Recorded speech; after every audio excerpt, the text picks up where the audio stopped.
Assalamualaikum warahmatullahi wabarakatuh. Saya Fatika Prasetyo Dayanti ingin mempresentasikan bab ke-20 tentang penulisan laporan singkat. Karakteristik laporan singkat. Laporan singkat short brief report hanya mencakup materi pendukung yang relatif sedikit bagi pencapaian komunikasi yang efektif.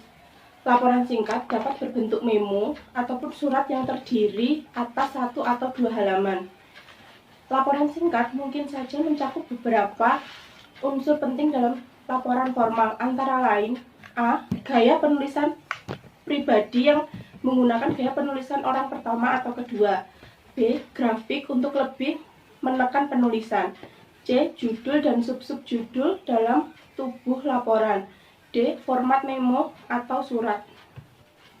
Membuat laporan bisnis yang baik. Laporan bisnis merupakan alat manajemen yang sangat penting dalam suatu proses organisasi. Tujuan mengembangkan suatu laporan adalah membuat informasi sejelas mungkin. Dalam suatu laporan bisnis yang baik, terdapat 3 hal, yaitu A. Informasi akurat. B. Isinya menunjukkan pertimbangan penulisan yang baik. C. Format, gaya, dan organisasinya sesuai dengan kebutuhan pembacanya. Akurat.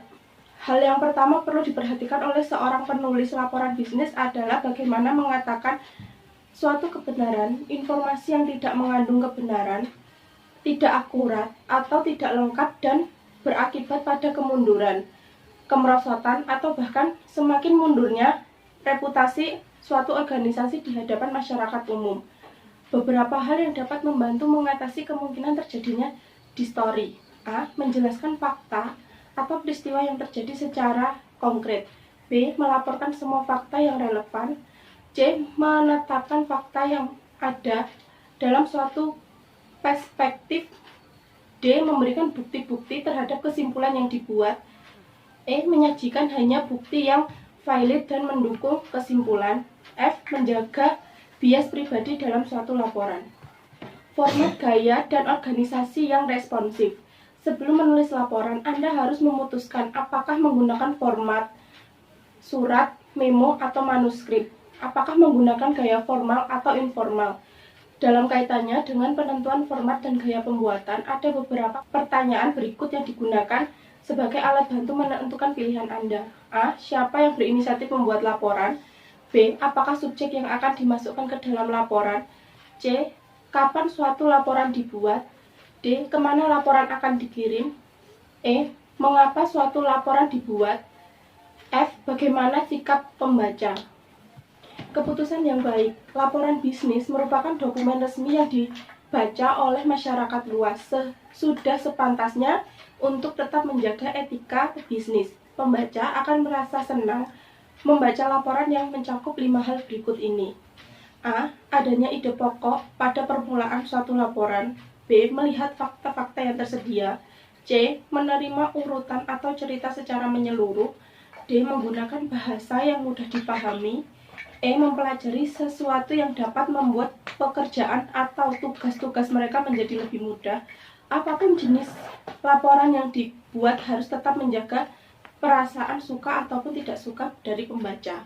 Karena membuat keputusan tentang isi kebutuhan pembaca, Anda harus mengambil keputusan terbaik demi memenuhi kebutuhan pembaca. Perencanaan laporan singkat. Perencanaan dalam penulisan laporan bisnis memiliki arti yang sangat penting bagi pencapaian tujuan suatu organisasi.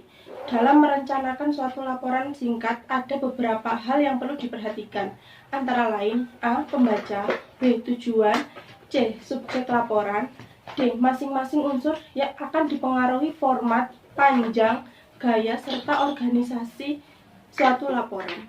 Penentuan format dan panjang laporan. Ada 4 pilihan format laporan, antara lain pre-printed, yaitu sebuah laporan yang dirancang dalam format cetakan di mana pihak yang berkepentingan cukup mengisi atau melengkapi formulir yang sudah disiapkan dalam format tercetak.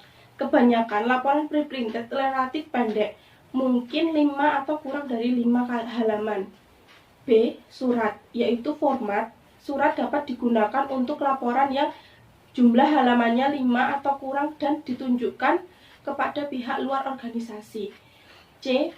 Memo, yaitu format yang paling umum untuk laporan singkat. kurang dari 10 halaman yang digunakan untuk kepentingan pihak luar atau organisasi. D. Manuskrip, yaitu laporan yang memiliki beberapa halaman sampai ratusan halaman, suatu memerlukan pendekatan formal. Panjangnya laporan yang dibuat sangat tergantung pada subjek dan tujuan dan juga dipengaruhi oleh hubungan Anda dan pembaca. Penentuan struktur dasar.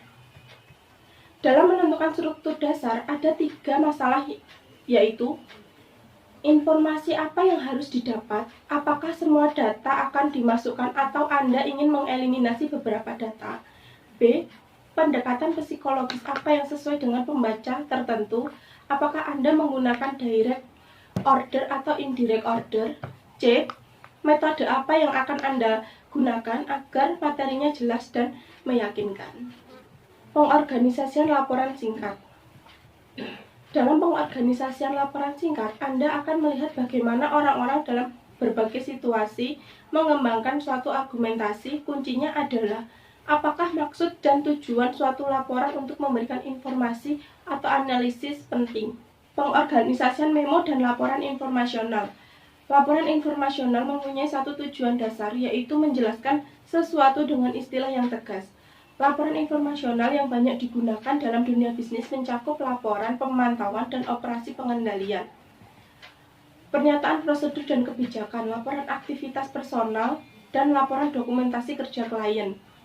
Laporan informasional terdiri atas satu laporan periodik atau berkala dan laporan aktivitas personal dalam suatu konferensi. A. Laporan periodik atau berkala adalah laporan internal yang menjelaskan apa yang terjadi dalam suatu departemen atau divisi selama periode tertentu. Tujuannya adalah untuk memberikan gambaran bagaimana sesuatu berjalan sehingga manajer dapat mengikuti perkembangan dan dapat melakukan koreksi bila mana perlu. Laporan periodik biasanya ditulis dalam bentuk memo. B. Laporan aktivitas personal atau individu. Berisi deskripsi individual terhadap apa yang terjadi selama konvensi atau dalam perjalanan. Laporan ini dimaksudkan untuk menginformasikan kepada manajemen tentang setiap informasi penting atau keputusan yang diambil. Laporan aktivitas personal sering ditulis dalam format memo. Pengorganisasian laporan analitas. Laporan analitas umumnya ditulis untuk memberikan tanggapan terhadap kemunculan kondisi-kondisi tertentu yang terjadi dalam suatu organisasi. Laporan tersebut dirancang untuk memberikan pedoman atau penentuan kepada pembaca terhadap keputusan. Tujuan laporan analitas yaitu dirancang untuk melakukan persuasi kepada pembaca agar menerima atau suatu kesimpulan atau rekomendasi. A. Laporan jurnalistik adalah usul internal yang digunakan untuk melakukan persuasi kepada manajemen puncak agar menyetujui suatu investasi atau proyek tertentu. B. Usulan bisnis baru di luar klien adalah usul untuk pihak dari luar klien dimaksudkan untuk memperoleh produk atau proyek yang diterima oleh bisnis atau pemerintah di luar klien. C. Laporan troubleshooting dalam dokumen yang berorientasi pada keputusan yang disusun untuk kepentingan manajemen puncak. Terima kasih, sekian presentasi video dari saya. Apabila ada kurang lebihnya, saya ucapkan mohon maaf dan terima kasih.